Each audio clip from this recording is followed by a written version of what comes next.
kok nggak ada isinya. Karena Salah saya semua jelaskan masalahnya. berdasarkan data. Gitu Udah loh. jangan ganggu sebelum saya sepak bokongmu ke gereja. Jangan ganggu. Begitu saudara. Jadi Abraham memiliki keturunan. Keturunannya memiliki 3 bahasa serumpun yang tidak bisa Anda campur adukan dengan bahasa Yunani Anda itu. Gak bisa. Bahasa Ibrani, bahasa Aramaik atau bahasa Suryani dan juga bahasa Arab itu bahasa serumpun, bahasa keturunan Abraham yang kalian tidak punya hak untuk mengganggu gugat mereka. Mereka adalah sebangsa, setanah air, seayah, seibu. Tidak boleh Anda ganggu. Kristen penumpang gelap.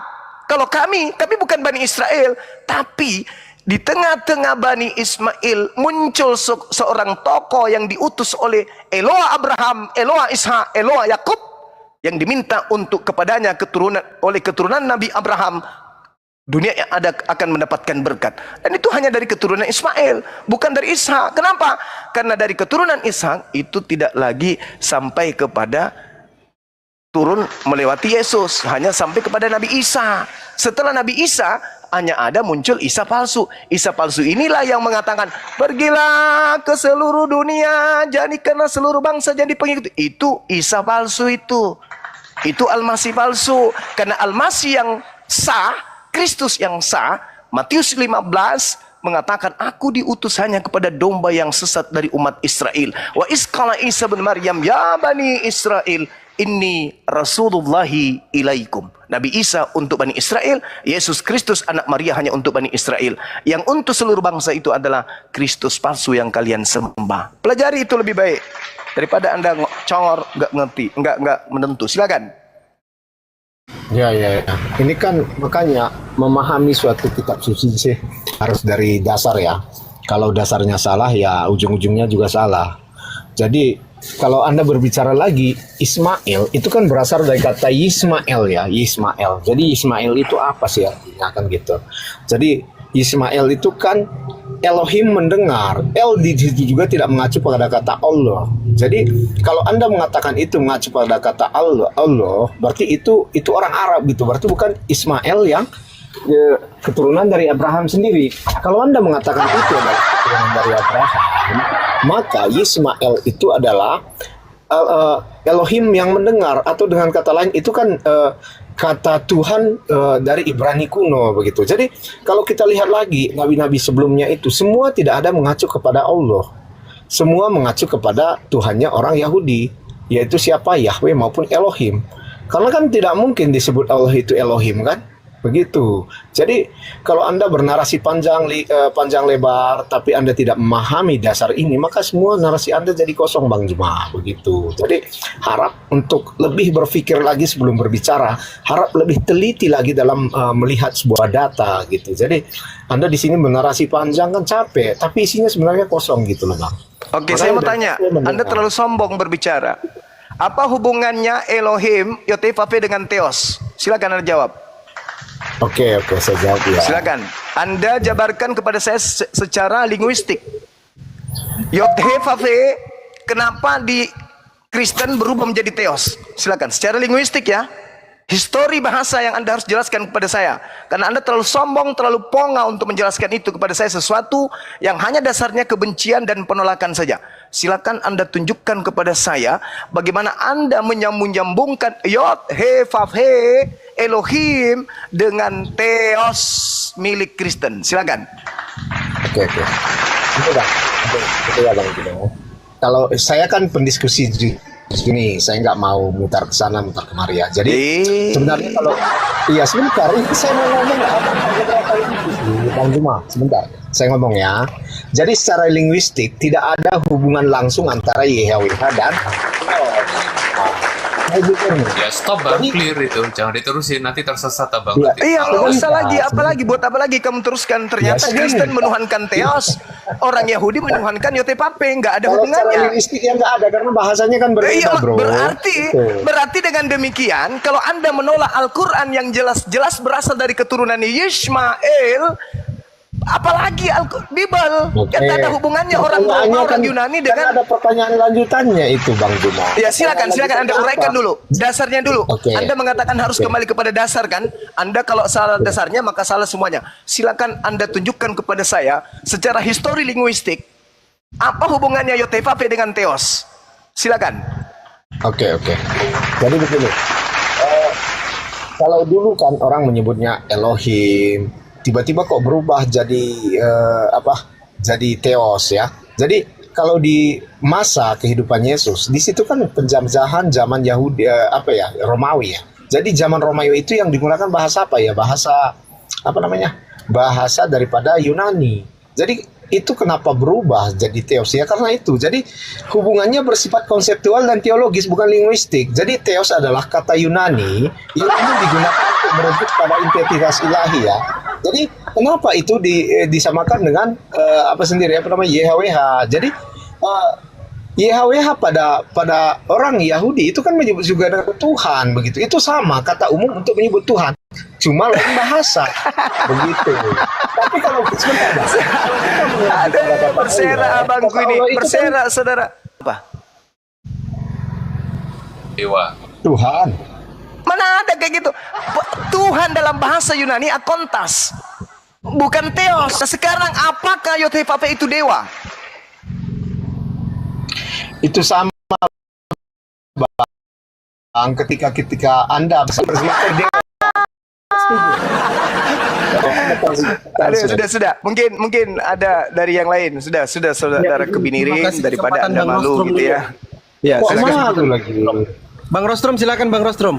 Ditanggapi dulu Bang Bang Juma, Rostrom. Bang Juma baru sadar lah kalau diskusi sama orang sombong sekaligus plus gila kepada ini. Lanjut. Tapi jangan sombong Bang. Iya, silakan. Yang lain. Bang Rostrom mungkin. Beneran nggak bisa. Terima kasih. Salah. Yahya kan itu kan Yohanan di dalam bahasa Ibrani. Maknanya apa begitu? Jadi Isa itu kalau kita tinjau dalam bahasa Ibrani namanya kan Yesua tuh. Yesua apa artinya? Keselamatan dari Yahweh. Kan nggak mungkin tiba-tiba dari Yahweh menjadi Allah begitu teman-teman. Ini dasar loh, dasar sekali. Jadi kalau kita melupakan dasar ini maka ke belakangnya semua akan jadi ngawur. Begitu juga ya. ketika Yahweh berubah menjadi Theos. Ayo. Kan saya katakan tadi, ini kan kata Theos sebenarnya sebelum perjanjian baru sudah ada ya kata Theos ya. Iya, Dan pada begitu waktu juga itu, kata Allah. Kata Allah ini sudah ada sebelum Nabi Muhammad itu datang. Orang-orang Quraisy memanggil pencipta langit dan bumi itu dengan panggilan Allah. Makanya kakeknya bernama Abdullah. Kenapa bisa demikian? Ya. Karena itu sudah menjadi warisan dari Nabi Ibrahim alaihissalam. Di dalam Al-Quran menjelaskan ayat yang saya bacakan tadi. Begitu saudara, Anda tidak bisa memisahkan secara darah, secara silsilah Nabi Muhammad sampai kepada Nabi Abraham. Anda nggak bisa patahkan itu. Sedangkan Kristen, siapa yang mendirikan Kristen ini? Paulus. Coba, siapa nama bapaknya? Lukas, siapa nama bapaknya? Matius, siapa nama bapaknya? Markus, siapa nama bapaknya?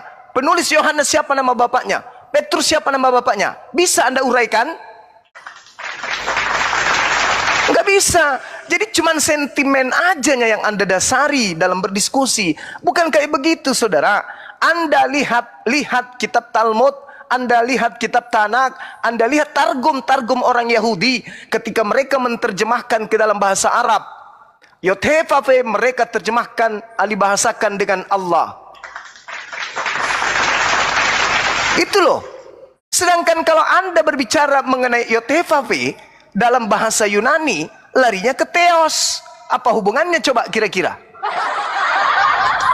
Sedangkan Ibrahim punya anak. Anda nggak bisa lupakan itu. Anaknya Ismail, anaknya Ishak. Tadi kejadian 22 nomor 18 itu loh. Sudah jelas sekali bahwa oleh keturunan mula dunia, bumi ini akan penuh dengan berkat. Keturunan yang mana? Kalau dari Kristen, coba benang merahnya. Siapa yang di Kristen yang diklaim? Yesus misalnya. Apa hubungannya Yesus dengan Kristen? Ada. Ada yang bisa menjelaskan hubungannya secara benang merah? Ada. Tidak ada saudara. Betapa ngerinya Yakub ketika menubuatkan Benyamin. Anda tahu nggak? Di kejadian 49. Anda runut mulai dari data 1 sampai ke bawah data 27-nya. Begitu Nabi Yakub mengumpulkan anak-anaknya, sini semua anak-anakku 12, mari aku akan menubuatkan tentang cerita-cerita, akan kemudian nanti lakumu seperti serigala, mencuri, merampas, lalu pada sore harinya kau membagi-bagikan hasil rampasanmu. Benyamin berlaku seperti serigala. Yesus berpesan, waspadalah kepada serigala. Paulus mengaku sebagai keturunan serigala. Filipi 3 nomor 5, aku adalah keturunan serigala alias Benyamin. Ngeri itu. Paulus mengambil kitabnya orang Yahudi. Apa yang diambilnya? Taurat. Taurat itu diambil, dinarasikan Taurat itu. Taurat itu telah digenapi, Taurat itu adalah sampah, Taurat itu tidak berguna, Taurat itu begini dan begono. Dijual kepada non-Yahudi. Itu namanya dirampas, merampas dan membagi-bagikan hasil rampasannya kepada non-Yahudi. Lahirlah Kristen. Agama yang dihasilkan dari serigala yang mencuri hukum yang datang kepada Bani Israel, lalu diambil, dijadikan sebagai sampah bagi mereka, hanya untuk melancarkan penuhanan konsep kepercayaan keyakinan nenek moyang mereka, itu penyembahan terhadap dewa-dewa. Paham sampai situ? Makanya kalian masih ada Natal, ada Tahun Baru, ada Sinterklas, ada ini, anak ini, dan seterusnya. Kenapa berasa seperti itu? Karena sejatinya yang kalian anut itu adalah ajaran Romawi kuno, Yunani kuno, yang menjadi sinkretisme pernikahan antara ajaran Tauhid dengan ajaran Trinitas. Digabungkan, lahirlah Kristen. Yang mana konsepnya itu tidak berdasarkan atas pewahyuan, tapi berdasarkan dari hasil buku-buku yang mereka ambil, yang disesuaikan dengan konsep pesanan kekaisaran Romawi. Paham ente? Kenapa orang Kristen mengatakan bahwa Injil Thomas itu palsu, Injil Andreas palsu, Injil Barnabas palsu, Injil Filipus palsu? Kenapa? Apa dasar penilaiannya? Siapa yang memiliki otoritas untuk mengatakan ini palsu, ini asli? Siapa? Yesus kagak? Lalu siapa? Bapak-bapak gereja. Bapak-bapak gereja ini siapa? Orang Roma. Berarti mereka menerima Injil yang berkesesuaian dengan budaya lokal Romawi Yunani. Sampai sini paham? Jadi nggak ada hubungannya Yesus itu dengan orang Kristen. Tapi kalau Kristus yang palsu, itu berhubungan dengan angkatan jahat yang menyalib Yesus. Itu angkatan jahat. Yang diberi tanda angkatan jahat itu orang Farisi. Orang Farisi inilah yang kemudian menyeberang, meninggalkan Yerusalem, membuat orang-orang Roma menjadi pengikutnya. Jadilah Katolik Kristen pertama kali. Angkatan jahat yang mengajarkan itu, bukan Yesus yang mengajarkan anak Maria, bukan. Kalau anak Maria berpesan, Matius 15 nomor 24, aku diutus hanya kepada domba yang sesat dari umat Israel. Ente bukan Israel. Anda baca laparan, sepertiga lagi aku hamburkan ke seluruh penjuru bumi.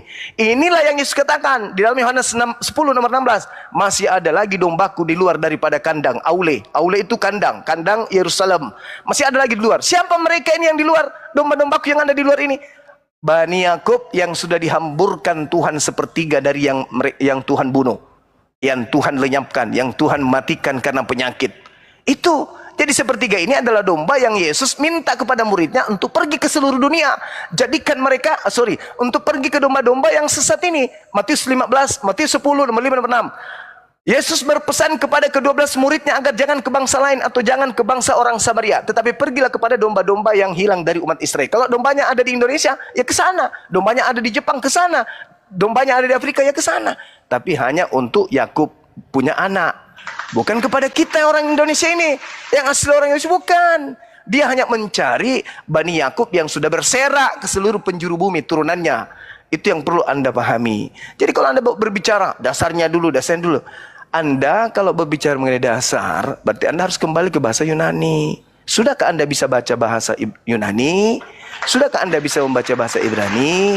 Kalau berbicara dasar. Gitu saudara, jangan mulut besar, tapi tong kosong. Begitu kawan, terima kasih. Dilanjut sahabat, saya ibadah dulu sejenak 10-15 menit. Silakan. Siap Bang Rostrom. Bang Rostrom, monitor Bang Rostrom. Tanggapannya dong Bang Rostrom.